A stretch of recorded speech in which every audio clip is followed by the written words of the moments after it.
और इबादत कैसी होगी? नबी अकरम ने फरमाया, सुनन तिरमिजी की रिवायत है, सुनिए, 2-3 चीजें हैं, याद रखिएगा। इत्तकिल महारिम तकुन अअबदन नास। अल्लाह के नबी फरमाते हैं, चंद जुमले आज मैं बयान कर रहा हूं, कौन है जो इनको याद कर ले और दूसरों तक पहुंचा दे? अबू हुरैरा कहते हैं, अल्लाह के रसूल, आप मुझे बताइए कि वो जुमले क्या हैं, मैं उनको याद करके दूसरों तक पहुंचा दूंगा। अल्लाह के नबी ने कहा, बहुत अच्छा, सुनिए। अय अबू हुरैरा, पहली चीज लोगों में बता दो, इत्तकिल महारिम तकुन अअबदन नास। हराम चीजों से बच जाओ। इत्तकिल महारिम, हराम कामों से बचो, हराम चीजों से बचो। तकुन अअबदन नास, तो तुम सबसे बड़े इबादत गुजार बन जाओगे। अब दो इबादत से हटकर बात नहीं हो रही है। तकुन अअबदन नास, जितनी तुम हराम चीजों से बचोगे उतना ही बड़े तुम इबादत गुजार बन जाओगे। पता ये चला, इबादत गुजार बनने के लिए हराम कामों को और हराम चीजों को छोड़ना जरूरी है। हम हराम रोजी भी खाएं और नमाज भी पढ़ें तो कबूल नहीं है। हाँ, सूद और ब्याज भी खाओ और नमाज भी पढ़ो, नहीं होगी। रिश्वत लो और नमाज भी पढ़ो, नहीं होगी। आप कोई तो काम करते ही होंगे। मान लीजिए मोबाइल संभाल रहे हैं, आपका मोबाइल, मैं जर्जी साहब मोबाइल लेके पहुंचे आपकी दुकान पे, अच्छा ठीक है, देखो क्या खराबी है। आप जानते हैं 100 रुपए में ठीक हो सकता है, सही है, लेकिन आप उसको कह रहे हैं साहब इसकी ये खराब हो गई, इसकी ये खराब हो गई, 800 रुपए लगेंगे। टूटते टूटते मामला बनते बनाते 500 रुपए पे आके ठहर गया।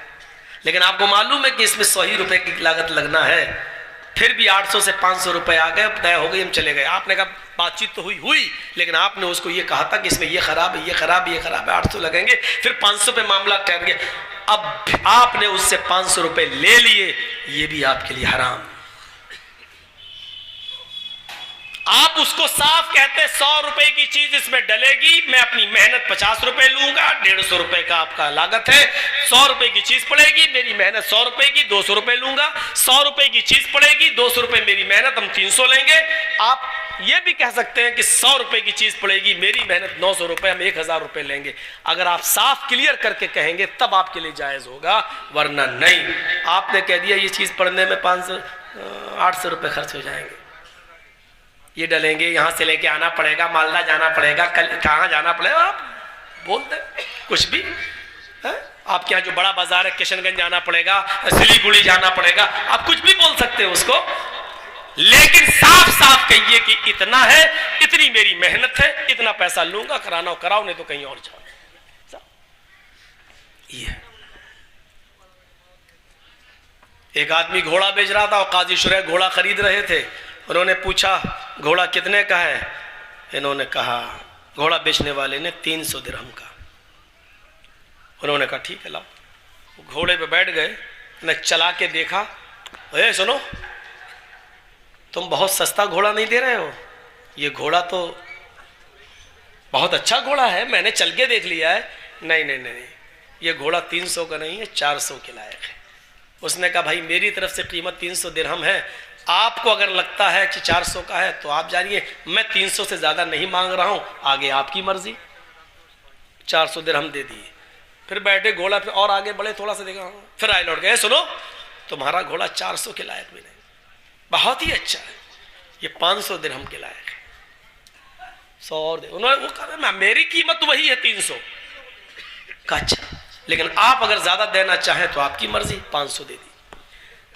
वो बार बार घोड़े पे बैठते गए, बार बार बढ़ाते गए, और ये मामला बढ़ते बढ़ते 800 दिरहम तक पहुंच गया। 800 दिरहम में तय हुआ, फिर वो घोड़ा लेके चले गए।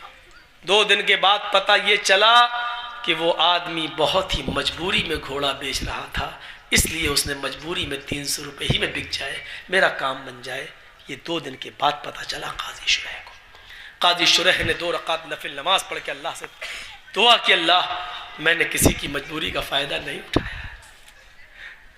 मुझे लगा उसका घोड़ा 300 से ज्यादा का था तो मैंने 800 दिरहम दे दिए।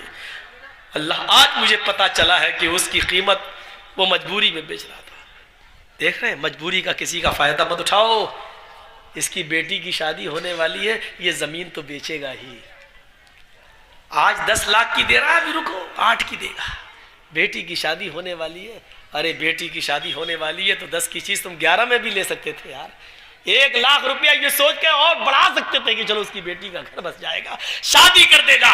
लेकिन आपने उस लड़की के हाथ पीले होने के बजाय पहले ही ये सोच लिया कि 10 लाख की चीज हमें 8 लाख में मिल जाए, और भी कम में मिल सकती है, इंतजार करो। ये आज हमारा ईमान है। शर्म करो, हम अपने आप को मुसलमान समझते हैं और कहलाते हैं और कहते हैं, ये हमारा हाल है। हम कहां हैं, किस जगह पे खड़े हैं हम? अल मुस्लिम मन सलिम अल मुस्लिमून मिन लिसानी व यदी। मुसलमान तो वो है कि जिसकी जबान से और हाथ से दूसरे मुसलमान को तकलीफ ना हो। हमारी जबान से भी तकलीफ पहुंचती है, हमारे हाथ से भी तकलीफ पहुंच रही है, और हम मुसलमान हैं। वो देखो कलेजा कितना बड़ा। वो लड़की जो साबरमती नदी के ऊपर खड़ी है अहमदाबाद में और कह रही है अपने पति से कि मैं खुदकुशी करने जा रही हूं, और वो कह रहा है कि तुझे मरना हो तो मर, मरते वक्त वीडियो बना के और भेज देना। कलेजा देखो।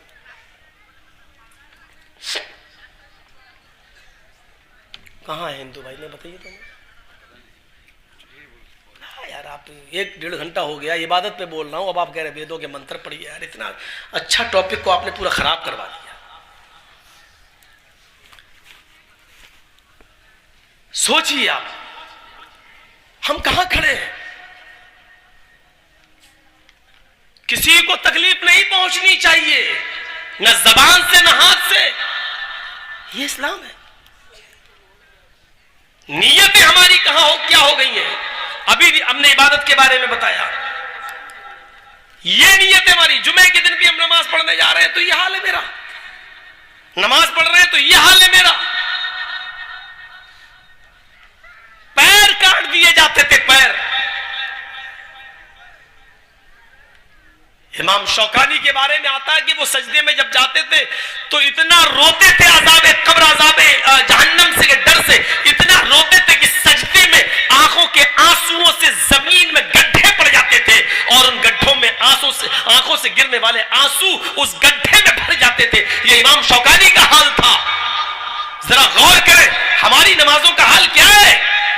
हम तो हंसते हुए जाते हैं, नमाज पढ़े हुए निकल गए, और रमजान का महीना भी आ रहा तो देखिएगा क्या हाल होगा। जैसे ही रोजा खोलेंगे, मस्जिद में नमाज पढ़ने जाएंगे, इमाम साहब ने अगर लंबी किरत कर दी तो गुस्सा आएगा। पढ़ दिया अगर अलिफ लाम मीम ज़ालिकल किताब, कमीना ये इतनी लंबी सूरत लेके बैठ गया क्यों?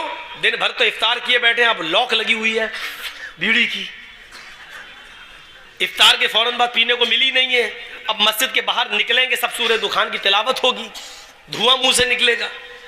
तो अब उन्होंने लंबी किरत कर दी तो ये कमीना ये इन्ना अतना नहीं पढ़ सकता था, कुल वल्लाह नहीं पढ़ सकता था। और इमाम साहब ने जैसी नमाज पढ़ा कि सलाम फेरा, हाँ बहुत बड़े मौलाना हो मालूम है, इतनी लंबी लंबी किरत करते हो, खा के आ रहा था मुंह से निकल रहा था बाहर, इतना लंबा सजदा, बाहर आए जो रोजा आया था यही चीज छुड़ाने के लिए दिन भर छोड़ने की कोशिश की और कामयाब हुआ, लेकिन इफ्तार के बाद नहीं छोड़ सका।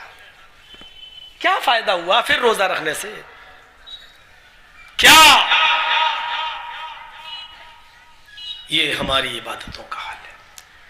नियत अच्छी और बुरी दोनों तरीके की होती है, लेकिन कभी कभी ऐसा होता है, एक बात सुन लीजिए, इबादत का दारो मदार भी नियत पर है।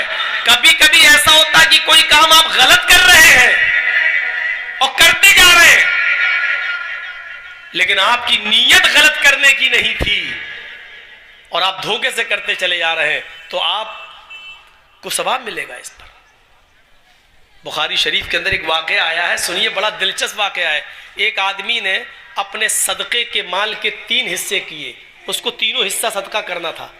उसने सोचा कि आज कर देंगे, कल कर देंगे, परसों कर देंगे। अपना सदका 3 हिस्सों में बांटा, 3 हिस्से में, और कहा कि हम 3 रात में।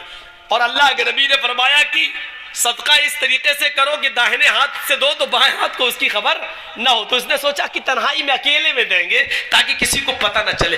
तो इसके लिए उसने रात का वक्त मुतय्यन किया कि आधी रात के बाद हम निकलेंगे ताकि किसी को पता ना चले और किसी गरीब आदमी की मदद करेंगे। देखो नियत कितनी अच्छी थी।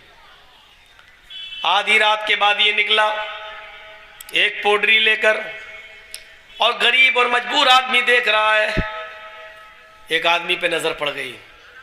अच्छा, पूछा है भाई इतनी रात में कहां जा रहे हो? इसने कहा तुम्हें मतलब?